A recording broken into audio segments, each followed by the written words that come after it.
안녕하세요. 영신교회 조은찬 전도사입니다. 12월 28일 화요일 큐티 본문 말씀은 시편 42편 1절에서 11절까지의 말씀입니다. 제가 본문 읽어드리겠습니다. 하나님이여, 사슴이 시냇물을 찾기에 갈급함같이 내 영혼이 주를 찾기에 갈급하니이다. 내 영혼이 하나님 곧 살아계시는 하나님을 갈망하나니 내가 어느 때에 나아가서 하나님의 얼굴을 배울까? 사람들이 종일 내게 하는 말이 내 하나님이 어디 있느뇨 하오니 내 눈물이 주야로 내 음식이 되었도다. 내가 전에 성의를 지키는 무리와 동행하여 기쁨과 감사의 소리를 내며 그들을 하나님의 집으로 인도하였더니 이제 이 일을 기억하고 내 마음이 상하는도다. 내 영혼아, 내가 어찌하여 낙심하며 어찌하여 내 속에서 불안해하는가? 너는 하나님께 소망을 두라. 그가 나타나 도우심으로 말미암아 내가 여전히 찬송하리로다. 내 하나님이여, 내 영혼이 내 속에서 낙심이 되므로 내가 요단 땅과 헤르몬과 미살산에서 주를 기억하나이다. 주의 폭포 소리에 깊은 바다가 서로 부르며 주의 모든 파도와 물결이 나를 휩쓸었나이다. 낮에는 여호와께서 그의 인자하심을 베푸시고 밤에는 그의 찬송이 내게 있어 생명의 하나님께 기도하리로다. 내 반석이신 하나님께 말하기를 어찌하여 나를 잊으셨나이까? 내가 어찌하여 원수의 압제로 말미암아 슬프게 다니나이까 하리로다. 내 뼈를 찌르는 칼같이 내 대적이 나를 비방하여 늘 내게 말하기를 내 하나님이 어디 있느냐 하도다. 내 영혼아, 내가 어찌하여 낙심하며 어찌하여 내 속에서 불안해하는가? 너는 하나님께 소망을 두라. 나는 그가 나타나 도우심으로 말미암아 내 하나님을 여전히 찬송하리로다. 아멘. 오늘 본문인 시편 42편은 1절에서 5절 그리고 6절에서 11절이 같은 구조를 이루고 있습니다. 먼저 1절에서 5절을 살펴보면 시인은 사슴이 물을 찾아 헤매면서 목말라 하는 힘겨운 모습을 비유로 들면서 자신이 하나님을 갈망하고 있음을 표현합니다. 사슴이 목이 너무 마른데 물을 찾지 못하면 고통을 겪듯이 시인은 내가 당장 하나님을 찾고 있음에도 하나님께서는 내 영적인 갈급함을 당장 해결해 주시지 않고 있음을 탄식하고 있는 것이죠. 이러한 상황을 볼 때 시인이 겪고 있는 현재의 상황은 너무나 힘들고 고통스럽다라는 것을 추측할 수 있습니다. 그런데도 하나님의 즉각적인 응답이 없자 주변에 있는 사람들은 도대체 네가 찾는 하나님이 어디 있느냐라고 조롱까지 합니다. 하나님을 뵙고 싶지만 당장 눈앞의 현실은 그렇지 못한 것을 느낀 시인은 밤낮으로 울었습니다. 얼마나 많은 눈물을 흘렸는지 그 눈물이 자신의 음식이 되었을 정도라고 표현합니다. 그러면서 자신이 과거에 하나님께 예배드리고 찬양했던 기억을 떠올립니다. 그때에는 하나님을 경배하는 것이 자신에게 큰 기쁨과 감사가 되었지만 이제는 자신을 외면하는 것 같은 하나님으로 인해 오히려 그 기억이 자신의 마음을 상하게 했다라고 고백합니다. 한마디로 지금 시인은 자신의 눈물을 닦아주고 위로해 주셔야 할 하나님이 오히려 자신의 눈물의 원인이 되었다라고 말하면서 하나님을 향한 원망의 마음을 토로하고 있는 것입니다. 그러나 5절에서 시인은 이내 자신의 마음을 돌이킵니다. 시인은 오히려 하나님을 원망했던 자신의 영혼을 책망하면서 그러한 때일수록 하나님께 소망을 두어야 함을 강조합니다.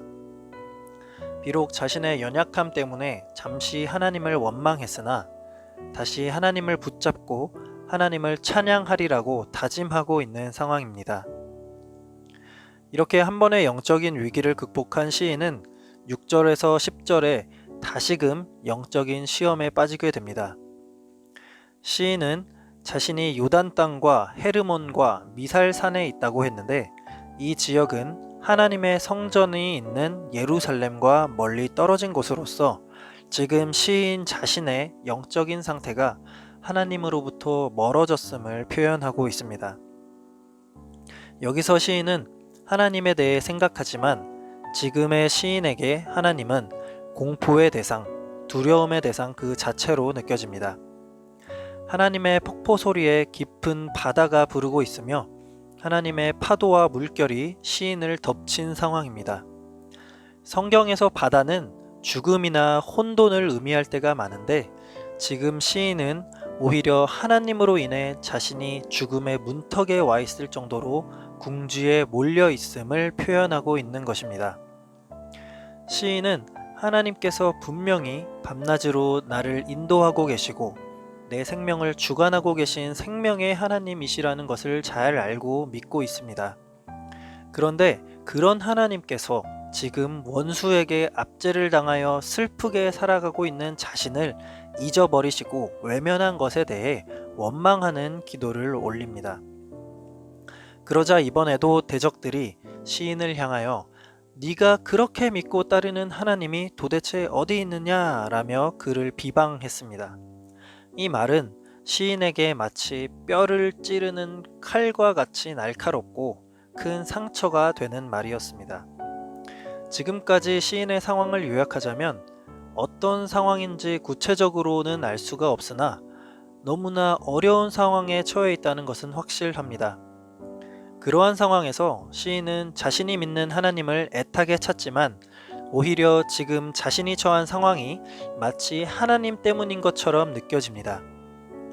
그럼에도 불구하고 시인은 다시금 하나님을 찾는데 이마저도 해결되지 않습니다. 이 모습을 본 주변 사람들은 네가 믿는 하나님은 도대체 어디 있느냐며 시인의 믿음을 비웃고 있습니다. 만약 여러분이 이러한 상황에 처한다면 어떻겠습니까?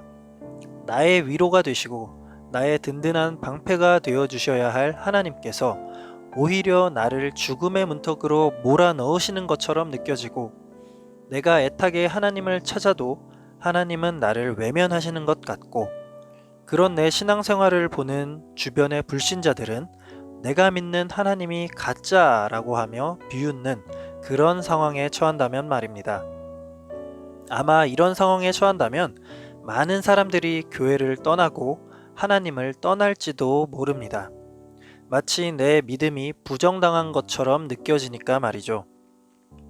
그러나 11절에 보시면 시인은 그런 낙심 가운데에서도 하나님을 원망했던 자신의 영혼을 꾸짖습니다.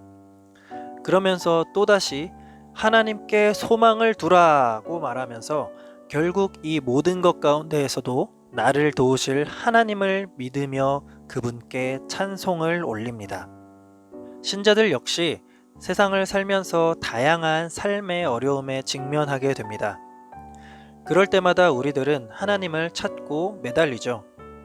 그런데 어떤 문제들은 내가 아무리 기도하고 하나님께 매달려 보아도 좀처럼 해결될 기미가 보이지 않고 계속해서 내 숨통을 조여올 때가 있습니다. 몸부림을 쳐봐도 상황은 나아지지 않고 그런 내 모습을 보는 주변 사람들은 왜 네가 믿는 하나님은 널 그대로 내버려 두느냐? 그럴 거면 뭐하러 하나님을 믿냐라고 하며 내 믿음을 뒤흔들 때가 있습니다. 그러나 그런 상황일수록 우리는 더욱 하나님을 의지할 수 있어야 합니다. 목마른 사슴이 시냇물을 찾다가 물이 보이지 않는다고 해서 포기해버린다면 결국 목말라 죽고 말 것입니다. 마찬가지로 신자가 하나님을 찾지 않고 영적인 갈급함 속에서 하나님을 믿는 믿음을 놓아버린다면 그는 영적으로 목말라 죽게 될 것입니다. 사랑하는 영신의 성도 여러분, 하나님께서는 마태복음 7장 7절을 통해 우리에게 이렇게 말씀하십니다.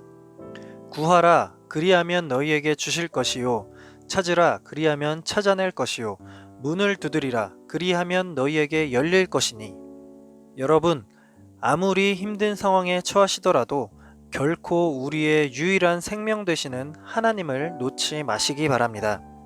지금 당장 하나님의 응답이 없는 것처럼 보이더라도 그 안에는 반드시 하나님의 선하신 뜻이 있습니다. 죽음의 문턱 속에서 잠시 하나님을 원망했으나 결국 마지막에는 하나님을 찾은 오늘 시편의 시인처럼 우리도 결국 우리를 선하게 인도하실 하나님을 굳게 믿으며 영적인 좌절의 유혹을 이겨내시고 하나님만 붙잡되 끝까지 붙잡는 여러분들 되시기 바랍니다. 시간이 지나면 어두운 밤은 지고 밝은 아침은 반드시 옵니다. 오늘도 이 말씀을 생각하시면서 우리를 구원해 주신 하나님의 은혜를 체험하시며 그 하나님께 영광의 찬송을 올려드리는 여러분들 되시기를 간절히 소망합니다. 오늘 말씀을 기억하면서 이렇게 기도하겠습니다. 하나님, 어려운 인생 가운데에서 나의 소망이 되소서. 내게 시련이 찾아와도 하나님을 붙잡는 믿음을 놓지 않게 하소서. 결국 나를 구원하실 하나님만 바라보게 하소서. 이렇게 기도하신 후에 각자의 기도 제목을 두고 하나님께 나아가겠습니다.